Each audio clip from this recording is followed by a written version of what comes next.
Young people like motorcycles. This is evidenced by the 300 to 400% increase in motorcycle registration since 1960. But motorcycles are for people of all ages. It is increasingly becoming a family sport. A lot of families like to take their motorcycles out fishing or out to the favorite family picnic spot. The aim of this film is to help new riders to become safe and skillful. Safety practices and safety regulations apply to both you and me. I am Doug Toms, the director of the National Highway Safety Bureau. Both my son and I ride motorcycles as a family sport.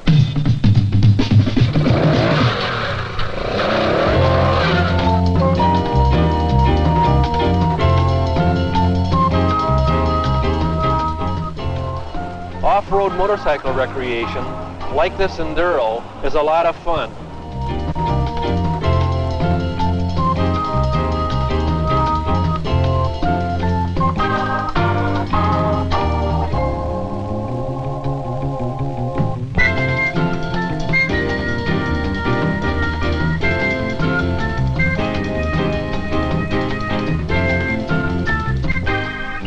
Off the road is a good spot to develop your skills in motorcycling.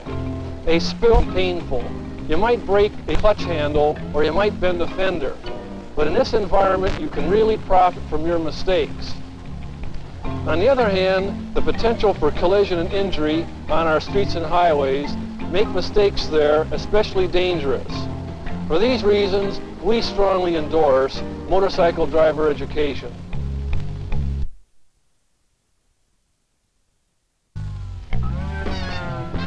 Most kids want a motorcycle, and most of them have good reasons, like the money they save on gas and the initial investment of just a few $100s. Many of them can pay off the full price with the money they make on a summer job. They're fun to ride, easy to operate, and you can park them most anywhere. These are a few of the reasons so many of them are sold, hundreds of thousands a year, and sales are still on the increase. It won't be long before over 4 million registered motorcycles will joggle for street space with the other 100 million or so motor vehicles registered in the United States. 4 million two-wheeled machines that come in many different sizes and shapes. Small-sized, low-powered models. Special-built motorcycles for special jobs. Power machines. The climbers, runners, sports and fun power, getting to school, and accident power. When a car's involved, usually it's the car's fault, if that makes any difference.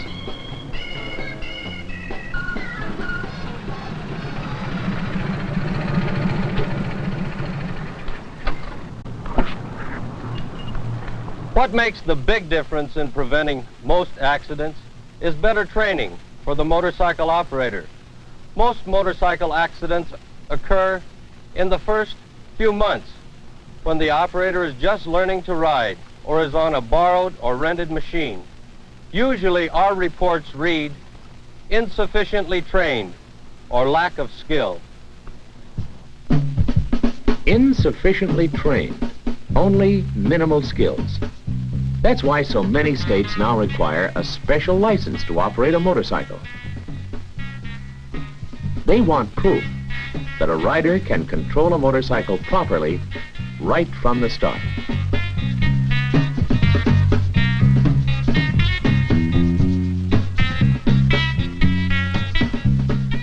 It is true that many times when a motorcyclist and an automobile driver come together, it is the motorist's fault. But it is also true that in many cases the motorcyclist did not handle his controls properly. He did not know how to use his brakes effectively, or he did not know how to take advantage of a swerving path that was open to him. If cyclists would have more practice with their controls and know their machines thoroughly before operating on the streets, many of these difficulties could be averted. Automobile driver training courses, both private and as part of our public schools curriculum, have been a part of the driving scene for years. The course of instruction includes looking out for other vehicles. It's called defensive driving, and it includes looking out for vehicles with only 2 as well as 4 wheels. All right, you're doing fine. Let's make a left-hand turn at your convenience.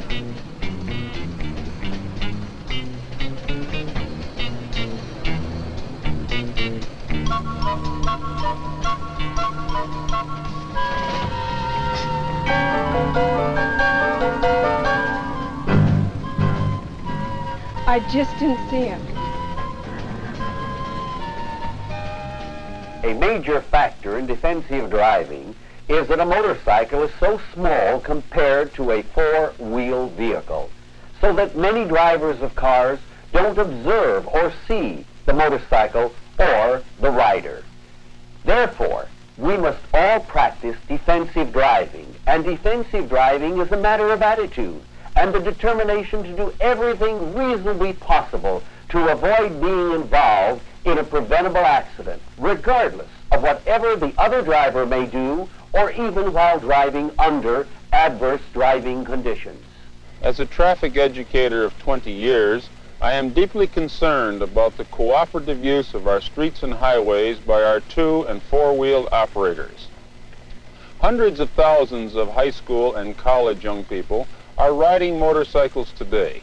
This indicates that motorcycling is here to stay and certainly is not a fad. School authorities are concerned about young people and the educational program in operating motorcycles. A motorcycle education program in the secondary schools will result in a more enjoyable and safer experience for the operator.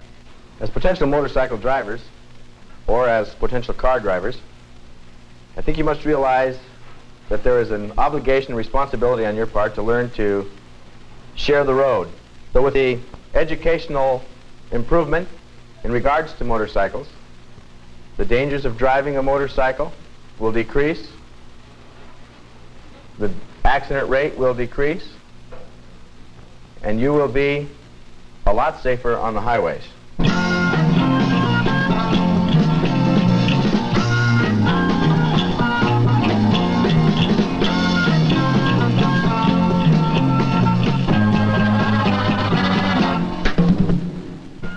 100 million motor vehicles all scrambling for room on the road, some rolling on 4 wheels, some on 2.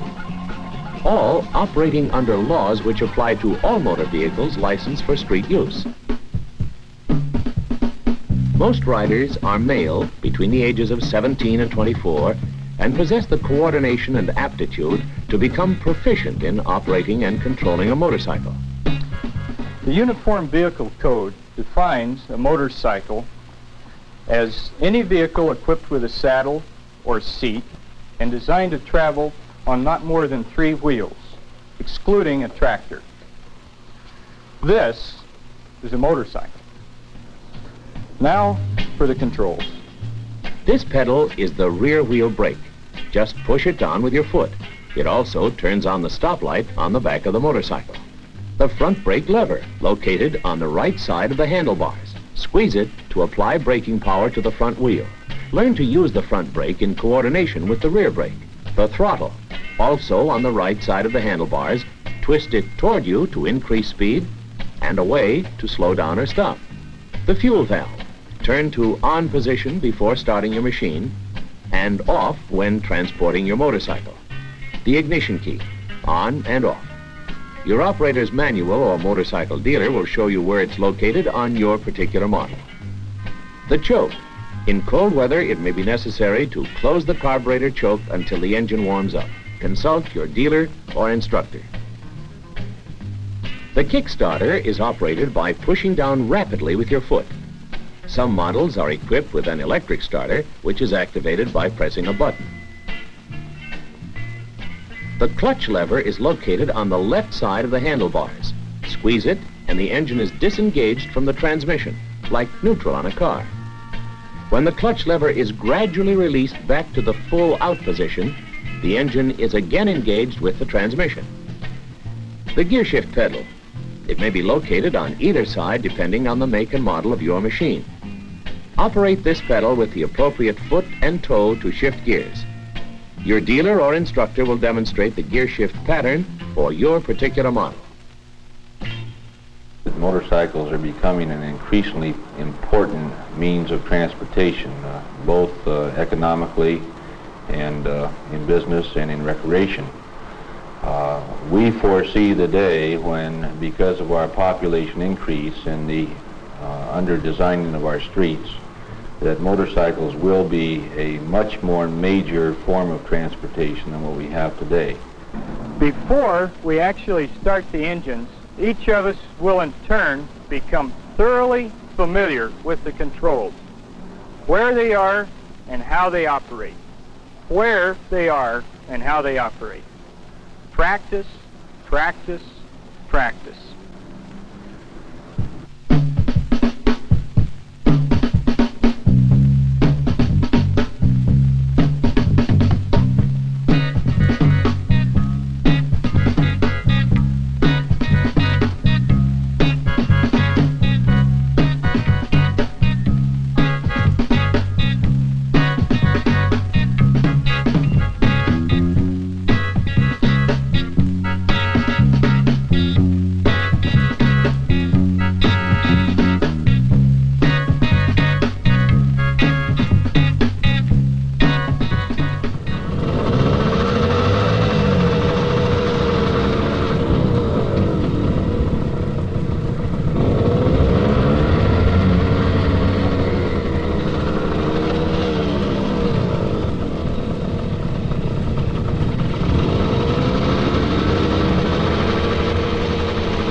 Imagine the stoplight in front of you is real. Imagine the controls that you will use in bringing your machine to a safe, full stop.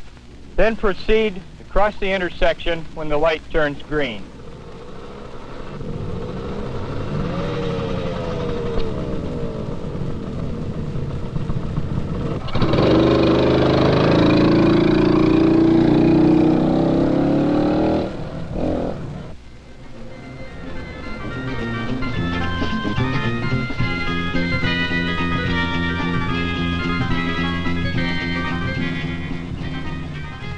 This background to the motorcycle has introduced you to your machine. Before you join the mobile generation and move out into the mainstream of traffic, learn to control and operate your motorcycle safely.